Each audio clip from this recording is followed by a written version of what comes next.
Welcome to the NBA Coast to Coast podcast brought to you by thelines.com. Coming to you from the West Coast, Josh Lander, joined by my guy Nate Weitzer on the East Coast. We got a couple of Halloween costumes on for you guys today. I am clearly Patrick Ewing. Losing my hair as Trae Young is in my head. And Nate is clearly a referee with sunglasses on and probably can't see that well and is also drunk because that seems to be how the refereeing is going so far this year.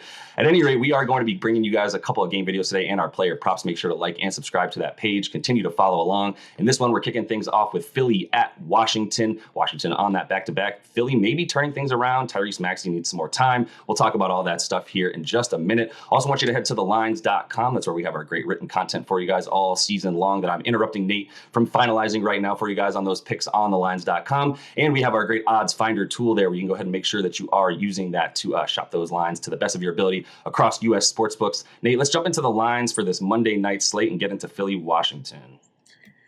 Yeah, what do we got? 7 games here on Halloween night. Philly, actually, as I just spoke, moved up to a -5.5. That's a damn shame. Hopefully you got them last night at -4.5 at Washington. We're going to talk about that game there in a moment. The Kings, -2.5 right now at Charlotte. I saw that open at close to a pick'em. Pacers are +8.5 at Brooklyn. Immediate rematch there. And we will break that game down for you in a separate video. Hawks +4 at the Raptors. Pistons +13 at Bucks. Grizz -3.5 at the Jazz. Another immediate rematch there. Ja Morant out with a non-COVID illness, most likely out. And then the Rockets are +10 at the Clippers. So I guess that's 8 games, right? Yeah, Philly, I think -5.5 at this point. I'm gonna suggest a teaser, but I do think that they're gonna win this game. I'm not really confident in Philly blowing anybody out at this point, but I think they are on track here in their last 4 or so, and Washington is off track, kind of like we saw last season. The Wizards started hot. I mean, they had a nice 3-4 week stretch last season, and then they just regressed to who we know they are, which is a mediocre team with not a lot of pieces that fit. I mean, they're 1-3 against the spread, 1-3 straight up their last 4. Philly, the opposite, 3-1 against the spread as well, covering a 12-point spread to beat Indy after that rough start to kind of show that they can get on track here. And really, I mean, the key has been Tyrese Maxey, who you mentioned briefly in that intro. I mean, in his last 4 here, 120 offensive rating, shooting 54%, 53% from 3, and just getting him more involved, really. I mean, letting him push the pace and carry a bit of the offensive load here while Joel Embiid battles plantar fasciitis, while Harden tries to adjust his game to the fact that he's not blowing by people anymore, and Maxey is blowing by people, and Washington has had no answers for him. I mean, they don't really have a defensive point guard, right? I mean, unless they want to play Raul Neto all night. Is he still on the squad? I can't even remember. I don't think so, no. But yeah, in his last 6, with Mr. Neto serving as a turnstile in some way there, he has a 135 offensive rating against the Wiz, 143 in his last 2 when he actually started to get more playing time. I mean, these are insane per minute numbers for Maxey, and it's just a matter of getting him more opportunities and giving him the keys to the offense a little more. Philly had won 6 straight against this team, and then they lost 2 in a row. And it's not like we have a bunch of excuses for them as to why they lost. I mean, they shot 27% in a 20-point loss. They shot from 3, that is. And then Spencer Dinwiddie out of nowhere with a triple-double to give the Wizards a 106-103 win in Philly.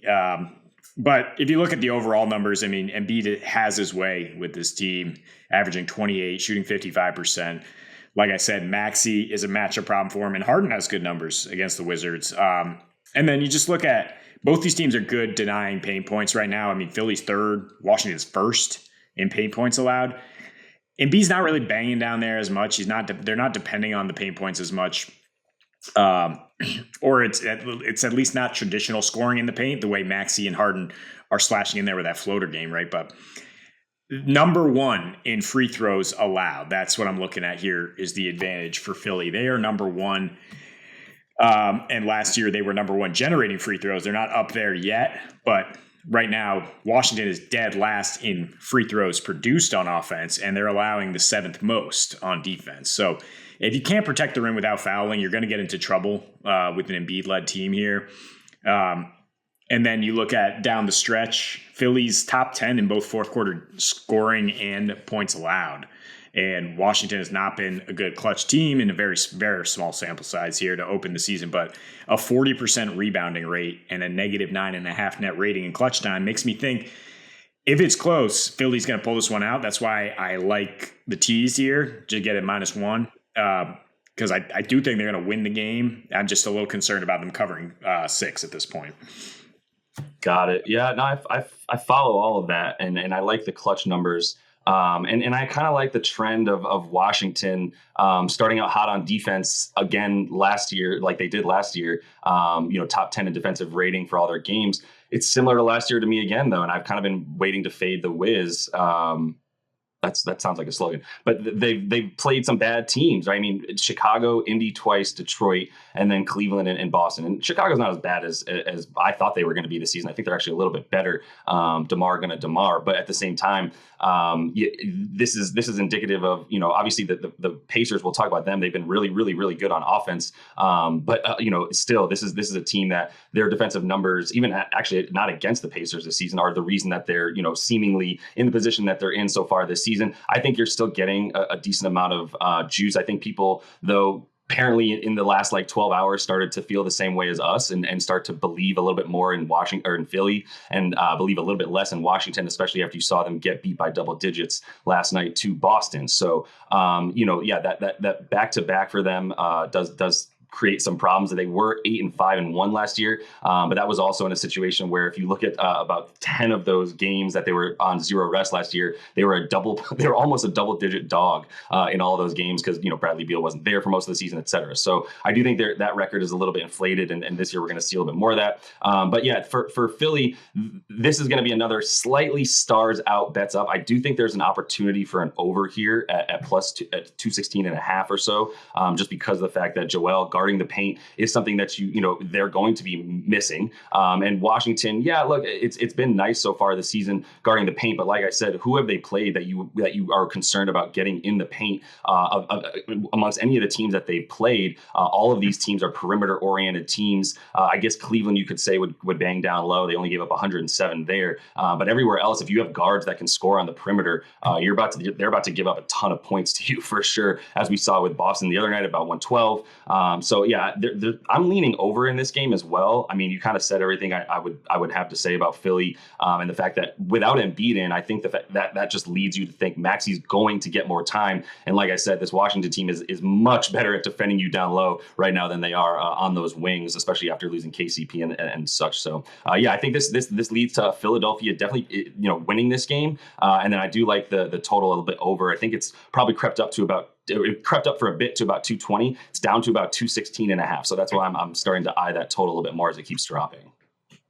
Yeah, I mean, I love the idea if you can get Embiid ruled out of getting some value here with the Sixers, because it's not like we're fading Embiid in any way or saying he's not valuable.